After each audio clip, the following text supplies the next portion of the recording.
सत श्री अकाल दोस्तों, ਤੁਹਾਡੇ ਆਪਣੇ ਚੈਨਲ ਸਟੱਡੀ ਫॉर जीके ਚ ਤੁਹਾਡਾ ਸਵਾਗਤ ਹੈ। ਅੱਜ ਕੰਪਿਊਟਰ ਸੀਰੀਜ਼ ਦੇ ਪਹਿਲੇ ਸੈੱਟ ਦੀ ਗੱਲ ਕਰਾਂਗੇ ਔਰ ਇਸ ਸੈੱਟ ਦੇ ਵਿੱਚ one liner most important question ਕਰਵਾਵਾਂਗਾ ਔਰ ਜੋ ਕਿ ਪ੍ਰੀਵੀਅਸ एग्जाम ਦੇ ਬੇਸਡ ਹੋਣਗੇ। तो बिना देरी शुरू करते हैं। देखो पहला क्वेश्चन है the term computer is derived from. देखो जो टर्म है कंप्यूटर ये किस भाषा तो ड्राइव हुई है, तो ये लैटिन भाषा तो ड्राइव हुई है और लैटिन भाषा का जो शब्द है वो है कंप्यूटरी। ठीक है, लैटिन भाषा का शब्द कंप्यूटरी और इस तो बनया कंप्यूट करना और कंप्यूट का मतलब हो गया कैलकुलेशन करना। ठीक है, तो इस भाषा तो जड़ा है कंप्यूटरी तो ही जो शब्द तो बने है computer. Who is known as the father of computer. तो देखो फादर ऑफ कंप्यूटर किसनू कहते हैं, तो वो कहते हैं चार्लस बेबेज नू। ठीक है, चार्लस बेबेज ने एक्चुअल दे विच दो डिवाइस जेडे सीगे वो तैयार कीते सीगे। एक सीगा अपने कोले डिफरेंस इंजन और एक जो डिवाइस सीगा वो है अपने कोले एनालिटिकल इंजन। ठीक है, तो ये दो इंजन जो सीगे तैयार किए सी चार्लस बेबेज ने। यही कारण है कि चार्लस बेबेज नु फादर ऑफ द कंप्यूटर किया जाता है। अगर तुहानू पूछ लें कि मॉडर्न कंप्यूटर दे फादर किसनू किया जाता है, ठीक है, father of modern computer, father of modern computer किसनू किया जाता है, तो वो किया जाता है एलन ट्यूरिंग। तो ये दोनों चीजें याद रखनी है। Second generation computer were based on. देखो जो सैकेंड जनरेशन कंप्यूटर सी उन्हां दे विच केड़ा डिवाइस यूज हुंदा सी या केड़ी चीज यूज हुंदी सी, तो वो सीगे ट्रांजिस्टर। तो अगर आपां नूं पता है कि 5 जनरेशन जड़ियां वो कंप्लीट हो रही हैं और फर्स्ट जनरेशन तुहानूं पता है फर्स्ट जनरेशन दे विच जो सीगा ओह यूज हुंदे सीगे वैक्यूम ट्यूब्स। ये तुसीं याद रखना कि यूज हुंदा सीगा वैक्यूम ट्यूब्स यूज ਹੁੰਦੀਆਂ ਸੀਗੀਆਂ। ਸੈਕਿੰਡ ਦੇ ਵਿੱਚ ਯੂਜ਼ ਹੁੰਦੇ ਸੀਗੇ ਟ੍ਰਾਂਜ਼ਿਸਟਰ। ਥਰਡ ਦੇ ਵਿੱਚ ਆਈਸੀ ਯੂਜ਼ ਹੋਣ ਲੱਗੀ। फोर्थ ਦੇ ਵਿੱਚ very large scale integrated circuit ਔਰ ਫਿਫਥ ਦੇ ਵਿੱਚ very large scale integrated circuit use ਹੋਣ ਲੱਗੇ, ਜਿਸ ਨੂੰ ਅਲਟਰਾ ਦੇ ਨਾਂ ਨਾਲ ਵੀ ਤੁਸੀਂ ਜਾਣਦੇ ਹੋ। What is the smallest unit of the information। तो देखो सब तो smallest unit है वो है bit। What is the name of the first computer। तो देखो फर्स्ट कंप्यूटर जो सीगा उसका नाम की सी, तो उसका नाम है एनिक। इलेक्ट्रॉनिक कंप्यूटर सीगा, तो फर्स्ट इलेक्ट्रॉनिक कंप्यूटर की अगर कोई गल करे तो वो है एनिक और इसकी फुल फॉर्म तुसी याद रखनी है electronical numerical integrated and automated calculator। इस कैलकुलेटर की थां ते कंप्यूटर भी हो सकता है, तो कंफ्यूज नहीं होना। नेक्स्ट चलते हैं। An error in computer is known as. देखो कंप्यूटर दे विच अगर कोई एरर आंदा है तो उसनू बोलते ने बग। ये तुसी याद रखना है। और उस एरर नू अगर सॉल्व किया जाता है तो उसनू बोलते ने डीबग। ठीक है, तो ये दोनों चीजें तुसी याद रखनियां। Who developed the first mechanical computer Mark 1। तो जो Mark 1 है ये पहला मैकेनिकल कंप्यूटर जो किसने तैयार किया, तो ये हार्वर्ड आइकन ने जेड़ा सी इसनू तैयार किया सीगा। First generation computer use dash for circuitry vacuum tubes. ठीक है, देखो मैं तुहानू पहला भी कहा कि जो सर्किटरी यूज किया जा रहा सी फर्स्ट जनरेशन दे विच जो डिवाइस वो सीगा वैक्यूम ट्यूब। ठीक है, तो वैक्यूम ट्यूब यूज हुंदे सी जिन्हां नू वॉल्व दे नाम नाल भी जानिया जांदा सीगा। और सैकेंड दे विच ट्रांजिस्टर और थर्ड दे विच आईसीज यूज हुंदे सी। और थर्ड जनरेशन कंप्यूटर दे विच की यूज हो रहा है, आईसीज यूज हो रहा है। और फोर्थ दे विच जिहड़े है वो very large scale integrated circuit जिहड़ा सी वो यूज किया जा रहा सी। Which language use for the artificial intelligence. तो आर्टिफिशियल इंटैलीजेंस जो फिफ्थ जनरेशन का पार्ट है और इस दे विच केड़ी लैंग्वेज यूज हुंदी सी, तो प्रोलॉग लैंग्वेज यूज हुंदी है और इसका मतलब है प्रोग्रामिंग लैंग्वेज। इसका मतलब है programming language.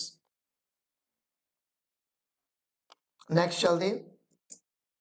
How many bits are there in one bytes. तो एक बाइट दे विच किन्ने बिट ਤੁਹਾਨੂੰ ਦੇਖਣ ਨੂੰ ਮਿਲਣਗੇ, तो वो 8 बिट ਤੁਹਾਨੂੰ ਦੇਖਣ ਨੂੰ ਮਿਲਣਗੇ। अगर ਤੁਹਾਨੂੰ 4 बिट की कोई गल करे कि भाई 4 ਬਿਟ ਨੂੰ ਕੀ ਬੋਲਦੇ ਆ ਤਾਂ ਉਸ ਨੂੰ ਨਿਬਲ ਦੇ ਨਾਂ ਨਾਲ ਜਾਣਿਆ ਜਾਂਦਾ ਹੈ। ਇਹ ਤੁਸੀਂ ਯਾਦ ਰੱਖਣਾ ਹੈ ਕਿ 4 ਬਿਟ ਨੂੰ ਕੀ ਬੋਲਦੇ ਨੇ, ਉਹ ਨਿਬਲ ਬੋਲਦੇ ਨੇ। ਔਰ ਇੱਕ ਬਾਈਟ ਜਿਹੜਾ ਹੈਗਾ ਉਸ ਦੇ ਵਿੱਚ 8 ਬਿਟਸ ਜਿਹੜੇ ਆ ਉਹ ਹੁੰਦੇ ਨੇ। ਠੀਕ ਹੈ, ਤਾਂ ਇਹ ਚੀਜ਼ ਤੁਸੀਂ ਯਾਦ ਰੱਖਣੀ ਹੈ। What was the name of the first programming language? तो देखो पहली प्रोग्रामिंग लैंग्वेज का नाम की सी, तो फर्स्ट प्रोग्रामिंग लैंग्वेज का नाम सी फोर्ट्रन। और इसकी फुल फॉर्म भी तुसी याद रखनी है, फॉर्मूला ट्रांसलेशन। और मैडिकली यूज किया जाता सी। ठीक है, तो लैंग्वेज यूज की जाती सी। और फोर्ट्रन जी है उसकी फुल फॉर्म है formula translation. Every HTML file है जो इज अ डैश फाइल। तो जो HTML फाइल होंगी है वो केड़ी फाइल होंगी है, वो एक टेक्स्ट फाइल होंगी है। ठीक है, और HTML की फुल फॉर्म की है, हाइपर टेक्स्ट मार्कअप लैंग्वेज। ठीक है, तो ये चीज तुसी याद रखनी है। विच की is used in combination with another की? तो वो केड़ी की है जिहड़ी कि दूसरे किसी की दे नाल कंबीनेशन के रूप में यूज की जाती है टू परफॉर्म है स्पेसिफिक टास्क, किसी स्पेसिफिक टास्क के लिए। तो वो है कंट्रोल। ठीक है, तो कंट्रोल जिहड़ा है वो किसी दूसरे की नाल अटैच होके, ठीक है, एक स्पेसिफिक टास्क जिहड़ा है वो करता है। Who had created the first computer program? तो जो फर्स्ट कंप्यूटर का प्रोग्राम सी ये किसने क्रिएट किया सी? तो ये लेडी लवलेस ने इसको जिहड़ा सीगा वो क्रिएट किया सीगा। तो काफी इंपॉर्टेंट क्वेश्चन है, याद रखना है। नेक्स्ट चलते हैं। The chip used in computers is made of? तो जो कंप्यूटर्स दे विच चिप वगैरह यूज होंदी है ये किसकी बनी होंदी है? तो ये सिलिकॉन की बनी होंदी है।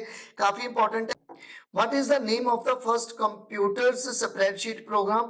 तो जो फर्स्ट अपने कोले स्प्रेडशीट प्रोग्राम सीगा किसी कंप्यूटर का, उसका नाम क्या था? वो सी VCK। तो ये याद रखने काफी इंपॉर्टेंट है। The most frequently use instructions of a computer program are likely to be fetched from? देखो एक्चुअल दे विच जो फ्रीक्वेंटली यूज कीतियां जांदियां इंस्ट्रक्शंस कंप्यूटर प्रोग्राम दे विच, तो वो कित्थों यूज कीतियां जांदियां? तो याद रखना कैशे मैमरी तो वो यूज कीतियां जांदियां हैं। ठीक है, काफी इंपॉर्टेंट है, ये भी याद रखना। The communication line between the CPU, memory and peripheral is called a?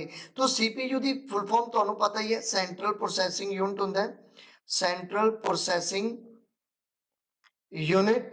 और पैराफिरल की होंगे? देखो पैराफिरल सारे ही इनपुट आउटपुट डिवाइस होंगे हैं जो बाहरों कंप्यूटर नाल अटैच होंगे हैं। तो पैराफिरल आते CPU ਨੂੰ अटैच कौन करता है? तो ये बस द्वारा अटैच ਜਿਹੜੇ ਆ ਉਹ ਕੀਤੇ ਜਾਂਦੇ हैं। तो याद रखना है। A dash is a group of command for a CPU in a machine language।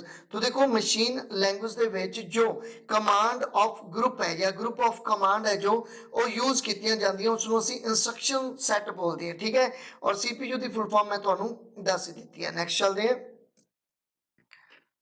What does O stands for the BIOS? ठीक है, बायस। तो देखो O ਦੀ फुल फॉर्म की है इस विच, मतलब हम आप पूरी गल ही कर लेने हैं। बेसिक इनपुट आउटपुट सिस्टम, और इस दे विच जो O है वो है आउटपुट। ठीक है, who develop the IC chips? तो जो आईसी चिप है इंटीग्रेटेड जो चिप है एक किसने बनाई सी, किसने इन्हों डिवेल्प किया? तो JS किल्बी ने इन्हों जिहड़ा सीगा वो डिवेल्प किया सीगा। Which keyboard shortcut is use to cut in computer?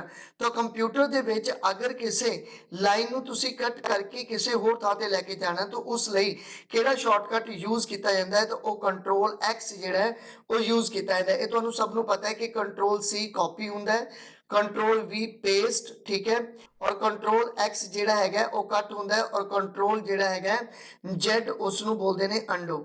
ठीक है, अंडू। तो ये तीन सारिया चीज़ां तुसी याद रखनियां, वैसे सब नूं ये पता ही होंदियां। Who is the author of the book soul of new machine? तो एक किताब है सॉल ऑफ न्यू मशीन, एक किताब के ऑथर कौन ने? तो ने टेड नेल्सन। तो काफी इंपॉर्टेंट है, भी याद रखना है। In which year India announce its new computer policy? तो इंडिया ने अपनी जो new policy new computer policy जो लॉन्च की है, ठीक है, अनाउंस की है, ये कदों की सी? 1984 ਦੇ ਵਿੱਚ ਇਹ ਕੀਤੀ ਸੀਗੀ। तो इंपॉर्टेंट क्वेश्चन है, याद रखना है। What was the name of first computer developed in India? तो इंडिया ਦੇ ਵਿੱਚ जो पहला कंप्यूटर डेवलप होया उसका नाम की सी? तो उसका नाम है सिद्धार्थ। अगर ਤੁਹਾਨੂੰ ਪੁੱਛ ਲੈ सुपर कंप्यूटर पहला ਕਿਹੜਾ ਸੀ? तो ਸਭ ਨੂੰ ਪਤਾ ਹੈ परम। ठीक है, और परम किस कंपनी द्वारा डेवलप किया गया? तो सीडेक द्वारा इसनू डेवलप किया गया सी। अगर वर्ल्ड वाइड की गल करिए तो दुनिया का जो सुपर कंप्यूटर सी ओदा नाम है क्रे, और ये किस कंपनी ने डेवलप किया? तो सीडीसी कंपनी ने डेवलप किया। बहुत सारी थावां ते कंप्यूटर का नाम सीडीसी लिखा होंदा है, कंफ्यूज होने की जरूरत नहीं है। क्रे कंप्यूटर और CDC company. Which keyboard shortcut is used for selecting all in computer? तो कंप्यूटर ਵਿੱਚ अगर ਤੁਸੀਂ ਕਿਸੇ ਵੀ ਡਾਕੂਮੈਂਟ ਨੂੰ ਸਿਲੈਕਟ ਕਰਨਾ ਹੈ, all ਸਿਲੈਕਟ ਕਰਨਾ ਹੈ, तो ਕਿਹੜਾ ਸ਼ਾਰਟਕਟ ਯੂਜ਼ ਕਰੋਗੇ? तो ਕੰਟਰੋਲ A ਦੁਆਰਾ ਤੁਸੀਂ ਪੂਰੇ ਦੇ ਪੂਰੇ ਡਾਕੂਮੈਂਟ ਨੂੰ ਜਿਹੜਾ ਹੈਗਾ ਉਹ ਸਿਲੈਕਟ ਕਰ ਸਕਦੇ ਹੋ। The pattern of printed lines on most product are called। तो देखो अगर आप गल करिए ਪ੍ਰਿੰਟਡ ਲਾਈਨਸ ਦੀ, तो कुछ इस तरह ਦੀਆਂ ਲਾਈਨਸ ਤੁਹਾਨੂੰ ਦੇਖਣ ਨੂੰ ਮਿਲਦੀਆਂ ਹੈਗੀਆਂ ਜਿਨ੍ਹਾਂ ਨੂੰ ਤੁਸੀਂ ਬਾਰਕੋਡ ਬੋਲਦੇ ਹੋ। ਇਨਪੁਟ ਡਿਵਾਈਸ ਹੈ, ਇਹ ਤੁਸੀਂ ਯਾਦ ਰੱਖ ਸਕਦੇ ਹੋ। ਇਸ ਦੇ ਨਾਲ ਹੀ ਦੋ ਬਹੁਤ ਹੀ ਇੰਪੋਰਟੈਂਟ ਇਨਪੁਟ MICR ਜਿਹਨੂੰ ਮੈਗਨੈਟਿਕ ਇੰਕ ਕਰੈਕਟਰ ਰੀਡਰ ਬੋਲਦੇ ਨੇ, ਠੀਕ ਹੈ, और एक BCR ਜਿਹਨੂੰ ਬਾਰਕੋਡ ਰੀਡਰ ਬੋਲਦੇ ਨੇ, ਇਹੀ ਹੈ ਬਾਰਕੋਡ, ठीक है। ਉਸ ਤੋਂ ਬਾਅਦ OCR ਹੈ, ऑप्टिकल ਕਰੈਕਟਰ ਰੀਡਰ ਹੋ ਗਿਆ, और एक है OMR ऑप्टिकल मार्क रीडर है। काफी इंपॉर्टेंट है, चीजें याद रखनी है। Which unit is used to measure the speed of printer? तो जो printer की speed है वो किस रूप ਦੇ ਵਿੱਚ measure ਕੀਤੀ ਜਾਂਦੀ ਹੈ, किस unit ਦੇ ਵਿੱਚ measure ਕੀਤੀ ਜਾਂਦੀ ਹੈ? तो वो है पेज पर मिनट, ठीक है। तो पेज पर मिनट ਦੇ यूनिट ਦੇ ਵਿੱਚ printer ਦੀ speed ਜਿਹੜੀ ਹੈ ਉਹ measure ਕੀਤੀ ਜਾਂਦੀ है। A joystick is primarily used for। तो देखियो जो joystick है एक input है, और input ਦੇ ਨਾਲ ਨਾਲ ਤੁਸੀਂ याद रखना है एक पॉइंटिंग डिवाइस है। तो वो केड़ा पॉइंटिंग डिवाइस है जो गेम्स दे विच यूज होंदा है? तो वो है जॉयस्टिक। तो कह सकते हो कंप्यूटर गेमिंग दे विच तुसी जॉयस्टिक जेड़ा वो यूज करते हो। नेक्स्ट चलते हैं। India's most powerful super computer परम परवेग। तो तुहानू पता ही है कि परम परवेग एक सुपर कंप्यूटर है, और एक कमीशनड किया गया सी किथे? तो ये IISc बेंगलुरु दे विच जेड़ा सी कमीशनड किया गया सीगा, ठीक है। और इसकी फुल फॉर्म तुसी याद रखनी है, इंडियन इंस्टीट्यूट ऑफ साइंस, और ये कितने है? ये है बंगलुरु।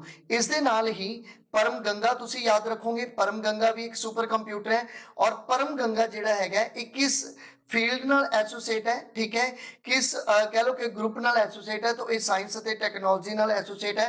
और ये क्वेश्चन मैं इस करके पाया क्योंकि नैब तहसीलदार दे विच सेम क्वेश्चन ही तुहानू जेड़ा सीगा वो पूछा गया सी। और ये किथे लगाया गया है? तो याद रखना है IIT रुड़की दे विच इनू लगाया गया, ठीक है। और इस दे नाल एक कंप्यूटर तुसी होर याद रखोगे, परम शक्ति। और परम शक्ति जेड़ा है ये वेस्ट बंगाल दे विच लगाया गया है, और ये वेस्ट बंगाल दे विच खड़गपुर ਦੇ ਵਿੱਚ ਜਿਹੜਾ ਹੈ ਉਹ ਲਗਾਇਆ ਗਿਆ। तो ये तीन कंप्यूटर काफी इंपॉर्टेंट ने, परम परवेग, परम गंगा और परम शक्ति। नेक्स्ट चलते हैं। Which part of the computer is used for calculation and comparison? तो देखो एक्चुअल ਦੇ ਵਿੱਚ CPU ਦੇ ਦੋ ਪਾर्ट ਹੁੰਦੇ ਨੇ, ਤੁਹਾਨੂੰ ਪਤਾ ਹੈ, ਇੱਕ ALU ਹੁੰਦਾ ਹੈ और एक CU ਹੁੰਦਾ है। ALU ਦੀ ਫੁੱਲ ਫਾਰਮ ਹੈ अर्थमैटिक लॉजिकल यूनिट, ठीक है, और इसनू बोलते हैं कंट्रोल यूनिट। तो ALU ਜਿਹੜਾ ਹੈਗਾ ਉਹ ਕੈਲਕੂਲੇਸ਼ਨ ਅਤੇ ਕੰਪੈਰੀਜ਼ਨ ਇਹ ਦੋਨਾਂ ਦਾ ਹੀ ਕੰਮ ਕਰਦਾ ਹੈ। तो इस करके आंसर हो गया ALU। when in computer literacy day celebrated? तो जो कंप्यूटर लिटरेसी डे सैलीब्रेट किया जाता है ये 2 दिसंबर ਨੂੰ ਸੈਲੀਬ੍ਰੇਟ ਜਿਹੜਾ ਹੈ ਉਹ ਕੀਤਾ ਜਾਂਦਾ है। Dash is a computer storage that only maintain its data while the device is powered। देखो कहता कंप्यूटर का वो केड़ी स्टोरेज है जिदे विच जो डाटा होएगा वो उदों ही मेनटेन किया जा सकता है जदों वो डिवाइस किसी पावर नाल अटैच होएगा। तो वो है वोलाटाइल मैमरी। देखो वोलाटाइल मैमरी दे विच तुसी रैम देखते हो, रैम रैंडम एक्सेस मैमरी। तो रैम जो है उस दे विच डाटा उदों तक ही बचा रहेगा जदों तक वो उस दे विच पावर रहेगी। जदों ही पावर ऑफ हो जाती है रैम दे विचों डाटा लॉस हो जाता है। तो ये चीज़ तुसी याद रखनी हैगी है। और अगर तुहानू पुछ लैन कि मैमरी किन्ने तरह की होंदी है, तो देखो मैमरी जिहड़ी है वो दो तरह की होंदी है, एक होंदी है प्राइमरी मैमरी और एक होंदी है सैकेंडरी मैमरी। ਠੀਕ ਹੈ। ਪ੍ਰਾਇਮਰੀ ਮੈਮਰੀ ਅੱਗੇ ਦੋ ਤਰ੍ਹਾਂ ਦੀ ਹੁੰਦੀ ਹੈ, ਰੈਮ ਅਤੇ ਰੋਮ। ਠੀਕ ਹੈ, ਰੈਮ ਰੈਂਡਮ ਐਕਸੈਸ ਮੈਮਰੀ, ਰੋਮ ਰੀਡ ਓਨਲੀ ਮੈਮਰੀ। ਅਗਰ ਮੈਂ ਰੈਮ ਦੀ ਗੱਲ ਕਰਾਂ, ਇਹ ਅੱਗੇ ਦੋ ਤਰ੍ਹਾਂ ਦੀ ਹੁੰਦੀ ਹੈ, ਐਸ ਰੈਮ ਅਤੇ ਡੀ ਰੈਮ। ਔਰ ਅਗਰ ਆਪਾਂ ਰੋਮ ਦੀ ਗੱਲ ਕਰੀਏ ਤਾਂ ਇਹ ਅੱਗੇ ਤਿੰਨ ਤਰ੍ਹਾਂ ਦੀ ਹੁੰਦੀ ਹੈ, ਪੀ ਰੋਮ ਜਿਹਨੂੰ ਪ੍ਰੋਗਰਾਮੇਬਲ ਰੀਡ ਓਨਲੀ ਮੈਮਰੀ ਬੋਲਦੇ ਨੇ, ਔਰ ਇੱਕ ਹੈ ਈ ਪੀ ਰੋਮ ਜਿਹਨੂੰ ਅਰੇਜ਼ੇਬਲ ਪ੍ਰੋਗਰਾਮੇਬਲ ਰੀਡ ਓਨਲੀ ਮੈਮਰੀ ਬੋਲਦੇ ਨੇ, ਔਰ ਇੱਕ ਹੈ ਆਪਣੇ ਕੋਲੇ ਈ ਪੀ ਰੋਮ ਜਿਸ ਨੂੰ ਇਲੈਕਟ੍ਰੀਕਲੀ ਅਰੇਜ਼ੇਬਲ ਪ੍ਰੋਗਰਾਮੇਬਲ ਰੀਡ ਓਨਲੀ ਮੈਮਰੀ ਬੋਲਦੇ ਨੇ। ਤਾਂ ਇਸ ਦਾ ਜੋ ਆਨਸਰ ਸੀਗਾ ਉਹ ਸੀਗਾ ਵੋਲਾਟਾਈਲ ਮੈਮਰੀ। तो thank you for watching. Please मेरे चैनल ਨੂੰ ਸਬਸਕ੍ਰਾਈਬ ਕਰ ਲਓ, ਬੈਲ ਆਈਕਨ ਨੂੰ ਪ੍ਰੈਸ ਕਰ ਲਓ ਤਾਂ ਜੋ ਆਉਣ ਵਾਲੀਆਂ ਵੀਡੀਓਜ਼ ਦੀ ਨੋਟੀਫਿਕੇਸ਼ਨ ਤੁਹਾਨੂੰ ਸਹੀ ਤਰੀਕੇ ਨਾਲ ਮਿਲ ਸਕੇ। ਤੁਸੀਂ ਮੈਨੂੰ ਫੋਲੋ ਕਰ ਸਕਦੇ ਹੋ YouTube ਤੇ, Instagram ਤੇ, Facebook ਪੇਜ ਤੇ ਅਤੇ Telegram ਤੇ। तो थैंक यू।